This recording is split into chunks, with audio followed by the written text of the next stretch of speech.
Rajkot મનપાના suspended પૂર્વ TPO Mansukh Sagathiya ફરી વિવાદમાં આવ્યા છે। કોર્ટમાં તારીખ દરમિયાન સંબંધીઓને મળી રહ્યો હોવાનો વિડીયો વાયરલ થયો છે। કોર્ટની તારીખ દરમિયાન સાગઠિયા રાજકોટ કોર્ટમાં હાજર કરાયો હતો અને કોર્ટ પરિસરમાં સંબંધીઓને તે મળતો જોવા મળી રહ્યો છે। પોલીસની હાજરીમાં જ સાગઠિયા સંબંધીઓને મળતા હોવાનો આ વિડીયો વાયરલ થયો છે। વિડીયો વાયરલ થતા ટીઆરપી કાંડમાં ભોગ બનનાર વકીલ સુરેશ ફળદુનું નિવેદન સામે આવ્યું। સાગઠિયા એસીબીની તારીખ દરમિયાન મળ્યા હોય તેવી શક્યતા છે અને આ રીતે મળવું તે ગેરકાયદે છે।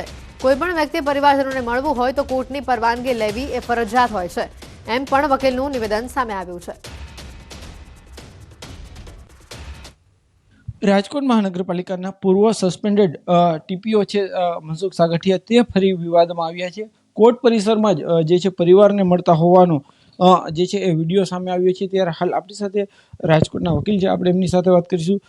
સુરેશ ફળદુ વકીલ છે, સાહેબ શું કહેશો, આજે કઈ રીતના કયા કેસમાં હતા અને શું વિગત? જ્યારે પણ આરોપીઓને પરિવાર સાથે મળવાનું હોય અથવા એડવોકેટ એંગેજ કરવા સંબંધે કોઈ વાતચીત કરવાની હોય ત્યારે નામદાર અદાલતની પરવાનગી વગર આરોપીઓને મળવા દેવામાં આવતા નથી। એડવોકેટ એંગેજ કરવા માટે વાતચીત કરવી હોય તો પણ કોર્ટની અંદર પરિવારને બેસી અને વાતચીત કરવા માટે પરવાનગી આપવામાં આવે છે। એ સિવાય આરોપીને એના પરિવારજનોને મળવા, ચા પાણી પીવા કે પાણી પણ પીવા દેવા પરવાનગી આપવામાં આવતી નથી। આ ટીઆરપી અગ્નિકાંડની વાત થઈ।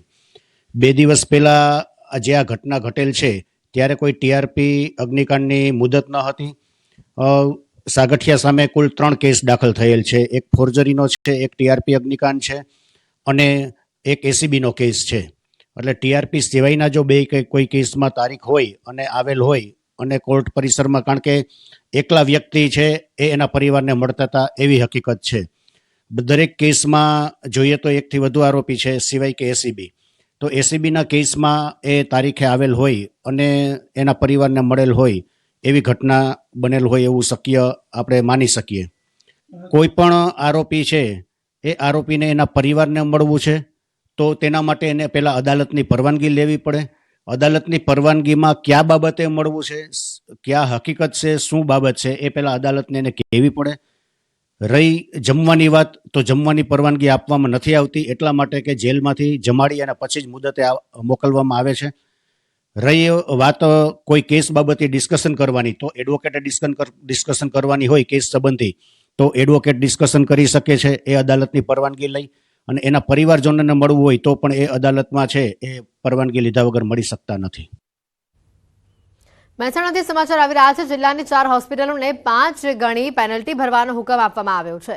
કડીની ભાગ્યોદય હોસ્પિટલને ₹1.10 લાખની પેનલ્ટી ઇસ્યુ કરાઈ છે। લાયન્સ હોસ્પિટલને 65,435ની પેનલ્ટી ઇસ્યુ કરાઈ છે, તો નૂતન જનરલ હોસ્પિટલને 45,850ની પેનલ્ટી, શંકુસ હોસ્પિટલને 65,100ની પેનલ્ટી, વિસનગરની કૃષ્ણા મલ્ટી હોસ્પિટલને ₹1.14 લાખ દર્દીને પરત કરવાની નોટિસ અપાઈ છે। એપેન્ડિક્સનું ઓપરેશન પીએમજેએવાય યોજનામાં ન થઈ શકે તેમ કહીને પૈસા લીધા હતા। પીએમજેએવાય હેઠળ દર્દીઓ પાસેથી 4 હોસ્પિટલોએ ડિપોઝિટ સહિત ચાર્જ વસૂલ્યો હતો। 7 દિવસમાં પેનલ્ટી જમા નહીં કરાવે તો યોજનાની માર્ગદર્શિકા મુજબ પગલાં લેવામાં આવશે।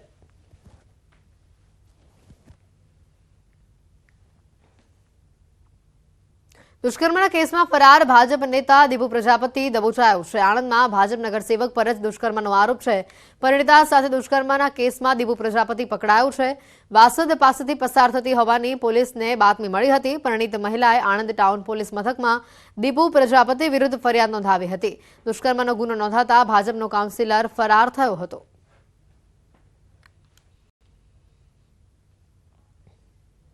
ભરૂચના સુતરેલ ગામે 3 દિવસ પહેલા તસ્કરોએ ચોરીની ઘટનાને અંજામ આપ્યો છે, જેમાં કુલ 16.13 લાખની મત્તાની ચોરી કરવામાં આવી છે, જે ઘટનાના સીસીટીવી ફૂટેજ સામે આવ્યા છે। પોલીસે ફૂટેજના આધારે તસ્કરોને પકડવા ચક્રો ગતિમાન કર્યા છે। ઉલ્લેખનીય છે કે સુતરેલ ગામે ખડકી ફળિયા વિસ્તારમાં રહેતા યોગેશભાઈ રાતના સમયે બહાર ગામ ગયા હતા, ત્યારે મકાન માલિક ઘરની બહાર હોવાનો લાભ લઈ તસ્કરોએ મકાનનું તાળું તોડી ચોરી કરી નાખી। મકાન માલિક ઘરે પરત આવતા ઘરનું તાળું તૂટેલું જોઈ ચોરી થયાની જાણ થઈ હતી, જેથી પોલીસ ફરિયાદ નોંધવામાં આવી હતી।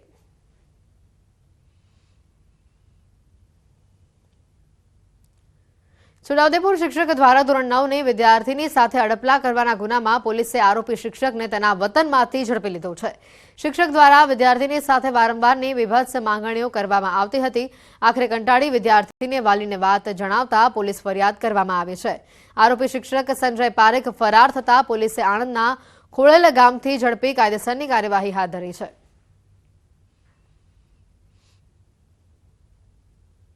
સ્કૂલના શિક્ષક હતા, જેથી જે ગુનો રજીસ્ટર કરી અલગ અલગ કલમથી ગુનો રજીસ્ટર કરી આરોપીને ઝડપવા માટે પોલીસની ટીમો કામે લાગેલી, જેમાં જે આરોપી જે છે એના ક્લાસ ટીચર સંજયભાઈ છોટુભાઈ પારેખ એમના આણંદ એમનું ગામ આવેલું છે ખડોલ ગામ, ત્યાંથી એમના ઘરેથી ઝડપી લેવામાં આવેલ છે. પોરબંદરના લીમડા ચોક નજીક મોડી રાત્રે નશામાં હથિયાર સાથે એક શખ્સ દ્વારા બબાલની ઘટના બની છે. આ મામલે કીર્તિ મંદિર પોલીસે પોતે જ ફરિયાદી બની આરોપી રાજુ રાણા ઉડેદરા વિરુદ્ધ ગુનો નોંધાવ્યો છે. આરોપી રાજુએ લીમડા ચોક નજીક કોઈ કારણોસર પોતાની કાર રસ્તા પર રાખી છરી અને પાઇપ સાથે રોફ જમાવતા થોડો સમય માટે ટ્રાફિક જામના દ્રશ્યો સર્જાયા હતા. આ મામલે કીર્તિ મંદિર પોલીસે આરોપી વિરુદ્ધ ગુનો નોંધી આરોપીની ધરપકડ કરી છે. કીર્તિ મંદિર પોલીસ તથા એલસીબીએ આરોપીને ઘટના સ્થળે લઈ જઈ સમગ્ર ઘટનાનું રિકન્સ્ટ્રક્શન કરાવ્યું હતું.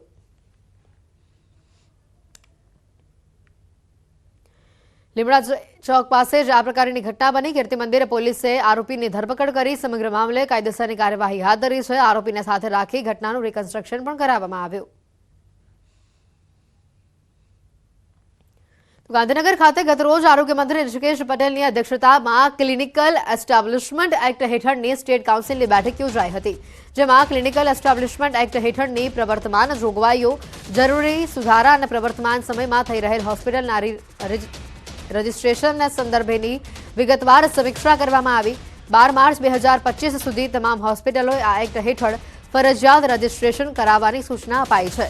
જો સમય અવધિમાં રજિસ્ટ્રેશન કરવામાં નહીં આવે તો તેવી આરોગ્ય સંસ્થાઓ સામે નાણાકીય તેમજ કાયદાકીય કાર્યવાહી કરવામાં આવશે.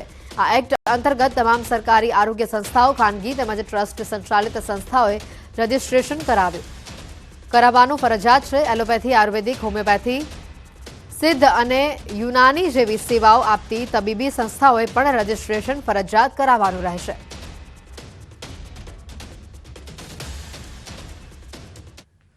વિશ્વભરમાં દર 1 ડિસેમ્બરે વિશ્વ એઇડ્સ દિવસ મનાવવામાં આવે છે, ત્યારે Gujarat state AIDS control society અને નેશનલ એઇડ્સ કંટ્રોલ ઓર્ગેનાઇઝેશન સાથે મળીને વિશાળ જાગૃતતા અભિયાનનું આયોજન કરશે.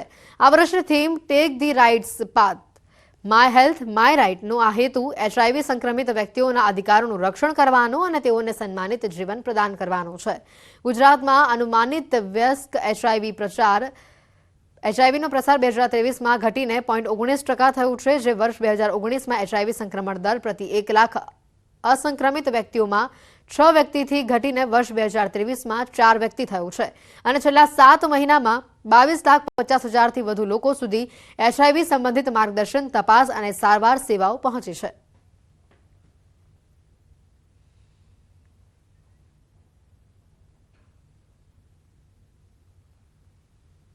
બુલેટિનમાં અત્યારે ફક્ત આટલું જ. રજા આપશો. નમસ્કાર.